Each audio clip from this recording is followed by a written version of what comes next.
The Dragon Ball franchise. Franchise that started in manga in 1984 and something that still carries on to this current day. And in that time it's had 4 anime TV series: Dragon Ball, Dragon Ball Z, Dragon Ball GT, and of course the current series, Dragon Ball Super.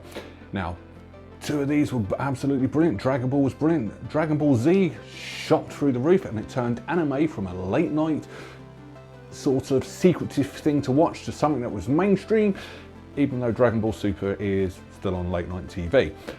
But there's the black sheep of the family, and that's Dragon Ball GT. So what we're on about to talk about today is 10 things that could have made Dragon Ball GT better. Number 10, not copy Dragon Ball too closely. So the idea of behind Dragon Ball GT was to actually go back and replicate what they accomplished in Dragon Ball. On paper, it probably was a good idea. However, they tried too closely, especially with the first saga, the Black Star Dragon Ball saga. They literally were just copying. It was a copy and paste job. Even one of the episodes was literally a replica of the first episode when Oolong appeared, where a village is terrorized by a shapeshifter and one of the gang has to dress up as a woman. It was so bad that even Goku in this particular episode turned around and just went, "Not doing that again." On paper it was a good idea, but the problem is they copied it too much. The potential was there, they just didn't really utilize it. Number 9, not making Goku the central character. Now this has been said quite a few times about Goku being the central character in Dragon Ball GT. Did he need to be? No, he didn't.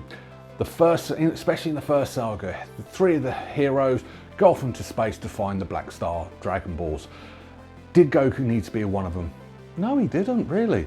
I mean, you could have had any other combinations of any of the cast. It could have worked and probably would have worked a little bit better. Two examples. You could have had the 3 children of the main characters, e.g. Gohan, Goten and Trunks going off.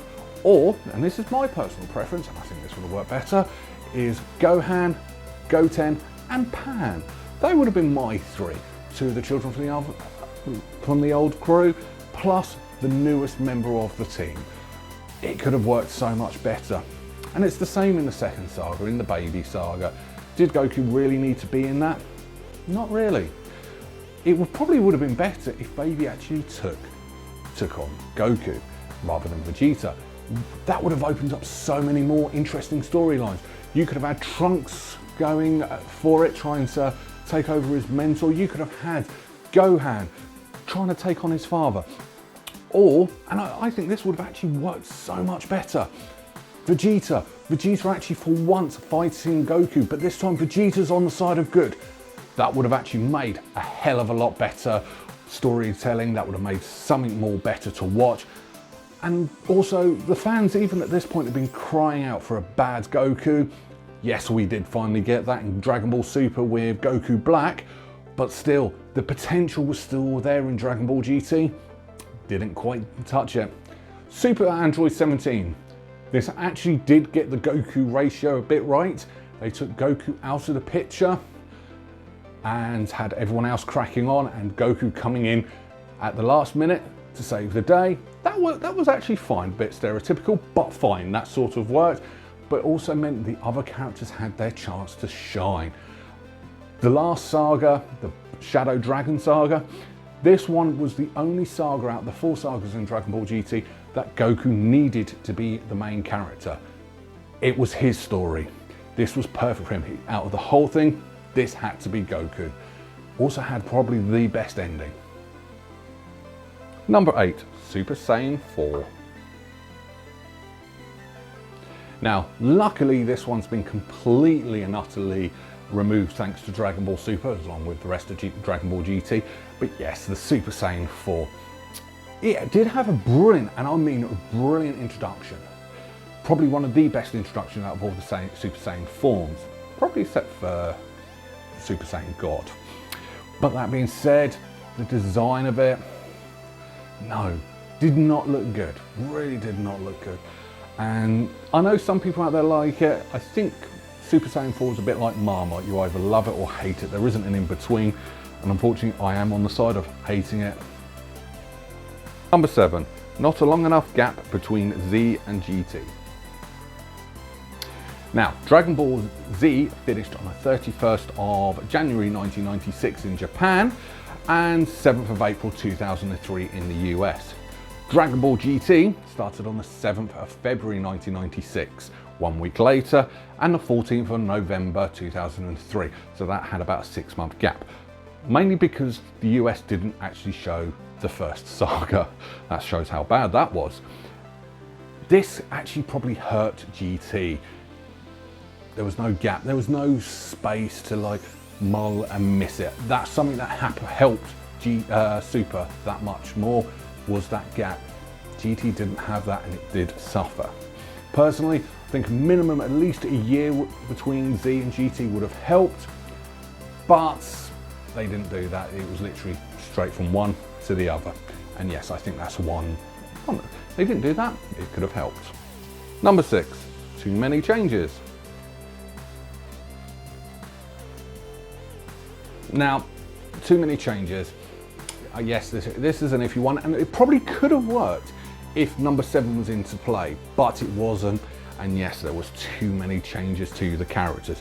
For example, Vegeta himself was more of a middle-aged, grumpy old man with a moustache. Yes, the moustache disappeared before the end of GT, but it was just a bit too much change. As I said, if they were, for number 7 there was a gap, the changes probably wouldn't have made that much of a difference, but it did hurt GT. In fact, so much so, IGN, when they did their review of Dragon Ball GT, they called some of these changes goofy. Take that how you will, but yeah, the changes didn't help. Also, there was changes in the animation. I can't put my finger on it, but there were drastic changes between Z and GT. Now, if you did look at the first episode of Z to the last episode of Z, there was change in animation, but it was slow and gradual and nobody noticed. But there was just that too much changes. If there wasn't that many changes and it felt like a continuation of Z, same again, it wouldn't have hurt its chances as much. Number 5, no Toriyama. Now this is quite common knowledge that Toriyama, the creator of Dragon Ball, he was involved in the planning of GT and that was it. His presence is actually missed in the stories. I think that's one of the reasons why Super works so well, because Toriyama's in it. It's very hard to put what GT's actually missing. And yes, I will put that down to Toriyama's writing skills. The most common answer is it missing his humour. I can see where they're coming from, but there are other things missing as well. I will leave that one up to you. But same again, GT would have been a lot better if Toriyama was a little bit more involved in GT. No manga. Now, Dragon Ball and Dragon Ball Z both were copied directly from the manga, and Dragon Ball Super also does have a manga series running alongside it, although the manga came out a bit after Super, but at least it carried it on and it had that market there to sort of help it out. Dragon Ball GT did not have that, and I do think that actually hurt it. Even if they copied the way that Super's now currently do it, it could have helped, it could have just kept that fan base there a little bit, but it didn't, it was out on its own. Also, when it comes to episodes with no manga, some of the Dragon Ball Z filler episodes weren't as good because stuff was missing. The Garlic Jr. saga, for an example. If the manga was there, yes, that fan base would have probably stayed, but because it wasn't, I think they lost a lot because of that. Number 3, been on too long. At this point in the game when GT started, Dragon Ball in some form had been on TV for 11 years running. Now, Japanese anime runs slightly different from live action. At least with live action you have gaps in between seasons. Japanese anime didn't. With the exception of special occasions, special events, it was on every single week. So you had 11 years, week in and week out, of some sort of Dragon Ball. basically you had a bit of fatigue from it, so people were getting bored of doing it. Hell, even Toriyama was actually getting bored of actually doing the manga at this point. Same again, I know we covered on this earlier, but there was no gap. We needed a break from Dragon Ball to entice us. That's one of the things why Dragon Ball Super was so popular when it came back. Number 2, too many people switched off halfway through. Okay, so I'm actually guilty of this one myself. When I watched GT for the first time when it was broadcast here in the UK, I got bored and didn't watch all of it. I got about 5-6 episodes in and that was it. Now, when I was older and I rewatched the entire franchise from Dragon Ball all the way up to GT, same again, I found the Black Star Dragon Ball saga a little bit boring and I struggled with it, but I ploughed through it and I'm glad I did. The second half of the series was absolutely fantastic, starting from the Super Android 17 saga, going on to the Shadow Dragon saga. Believe me, if you haven't watched those two sagas, just go and watch those two. They're brilliant. But this is the thing, because especially the Black Star Dragon Ball saga and going on to the Baby saga, it wasn't as good. People switched off. They didn't come back. Star Trek Enterprise, bizarrely enough, was also guilty of the same thing. The first two series wasn't that good, but the last two series were absolutely fantastic, but not as many people were watching them anymore. Dragon Ball GT is the same. More people gave it a chance, it could have finished on such a high note. Number 1, Young Goku. Obviously this was going to be number 1 on the list. Did they need to make Goku a kid again? Probably not. There was no real logic to it, except for one thing, and this is where the whole series failed. They were trying to replicate Dragon Ball, and in their mind, their way of replicating it was to actually have Goku a kid again. If they wanted to do that, they should have just remade Dragon Ball, started again from scratch, but they didn't. They wanted to do a continuation, but with Goku a kid, and it failed. It backfired tremendously. That's not what us as fans wanted. We wanted to see the continuing adventures of Goku and his friends. We wanted to see the rivalry, or now brotherhood, between Goku and Vegeta, something we have got with Dragon Ball Super. I just can't see why they did it. It was just a bad decision. Whoever came up with that idea needs to be shot. Would this series been as bad as if Goku was an adult? Maybe so, but it wouldn't have been as bad, especially with the Shadow Dragon saga. If you watch that, the only flaw with that saga is Kid Goku. If Goku was an adult, that would probably be one of the better sagas in the whole Dragon Ball series. Would have been high above a lot of the Dragon Ball Z sagas.